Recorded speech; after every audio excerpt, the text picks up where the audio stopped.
Hey everyone, welcome back to the channel. Well, today I've got something a little bit different here. What I'm going to talk about is some common problems that people are experiencing with Arken and Arken Optics. So if you're looking at buying a new scope from Arken, or maybe already got 1, 2, or 10 of them, this might be some content that you want to stick around for. So let's get at it. Before I get too much into this, most of my content, I keep it pretty mundane. I don't really have any cursing and I don't get too out of control. But if you got kids around or you got this on the speaker in your office, you're watching this stuff at work, this one might be PG-13 or R-rated, so I'm going to kick that volume down a little bit. Might be a cuss word or 4 in this one here. But with all that said, hey, so Arken and Arken Optics, some problems. People are voicing that they're having some situations, some issues, and some problems, and I want to touch upon some of those.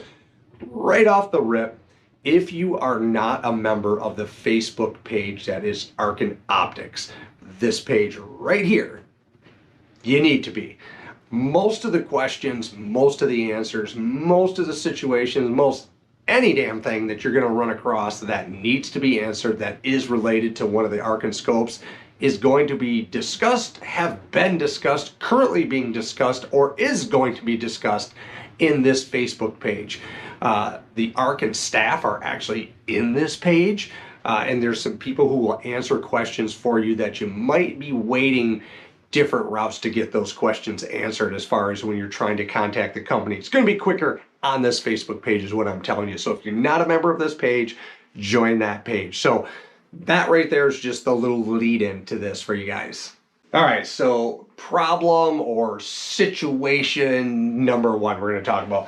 It is not actually a problem with the scope specifically in itself, but it is a common problem. The number 1 problem with Arken Optics and Arken, which is being discussed in that Facebook page I'm talking about, is the language when you go to order one of these scopes and it's not available. You guys know what I'm talking about. The thing that says lead times, or the expected time when these things are not in stock or they're back ordered. The language that Arken has on there is quite vague and the page is not updated in real time. And this is a huge problem. Lots of emotion, lots of frustration, lots of upset people because they're buying the product, they're buying these scopes, they have their hopes on having it on a certain day, and lo and behold, it's not showing up on those days. I've been buying Arken scopes since Arken really just hit the scene right from the rip, and they've been marketing in this same fashion. And I will tell you that those lead times, 95.67% of the time, are not going to be accurate. They are going to be longer. So there is your solution to problem number 1.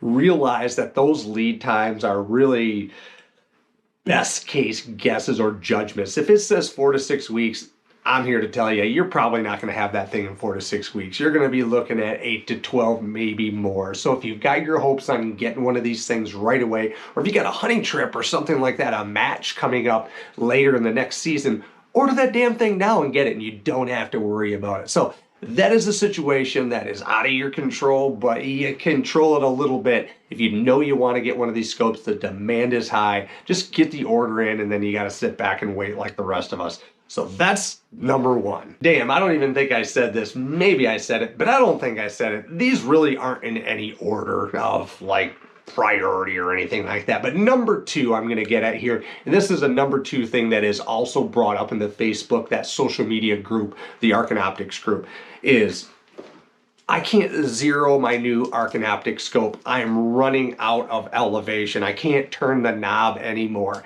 This comes up a lot. It just pops up a lot in there.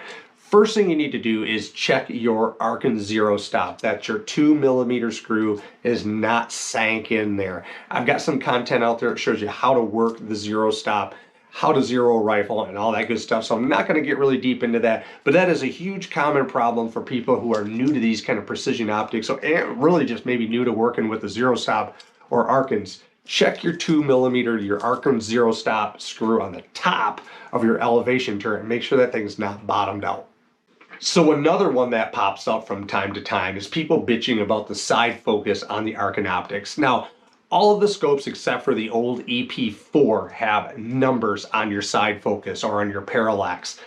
Ignore those damn numbers. All of our eyes are a little bit different. If you don't know how to use a side focus, you can look up some content on that. But in a nutshell, you're going to look through this thing, you're going to focus thing until the image is clear. And once you've got the image clear with your face planted on your rifle, wiggle your head around a little bit. Just like this. Wiggle your head around a little bit. Well, not that much, but wiggle around a little bit. If the reticle stays put on the target, you got your side focus set up right. In a nutshell, that's all you got to do. So just ignore those numbers. They're going to get you in the ballpark, so you got a starting point. But other than that, that is another common problem that people are bitching about with the Arken Optics, is these numbers being way off. And I'll tell you, with my old ass eyes, they're way off for me. But I do get the side focus working great and get consistent shots when I have it focused to my eye, not those damn numbers. Now this next one seems to be coming up a lot more often. It's maybe a new thing because there's some new mounts out there and a lot more people using the rigid mounts like the LPVO setups and stuff. But people are having problems with this thing sticking out the bottom. They think it's a plug, they think it's a tube, they don't know what the hell it is. Well, this is a spring going inside there. That's your erector. That's what makes this stuff have spring tension on it. Well, people are wondering, hey, what is that thing? Can I take it off? Can I grind it off? What kind of a mount can I use? Well, hey, that's going to be up to you. You're going to have to do some measurements. You're going to have to look at the manufacturer of the mount that you use. The Arken rigid mount will work just fine. Some of the other mounts that are out there, if you go back to that social media, that Facebook group, you're going to see people dremeling out a little spot, so that thing will fit on there just fine. You need to modify the mount, not the scope, because you need that damn thing on your scope. Now, I don't know how I put this one towards the end, because actually this one should be number one, but the number one thing for a hot minute that was coming up was people making a complaint about their turrets coming loose. I'm at a match or I'm out hunting, I lost my damn turret, or my turret's free sprinting, and all hell breaks loose. Well, hey, I've got some content out there on that, and there's also just strings and strings and strings of conversation in, yep, you know I'm gonna say it, that same Facebook group again of people talking about solutions that they have, whether it's torque sticks that get these screws torqued just right, or different things, the Vibratite, Loctite, fingernail polish, Elmer's glue, barbecue sauce, whatever you want to put in there,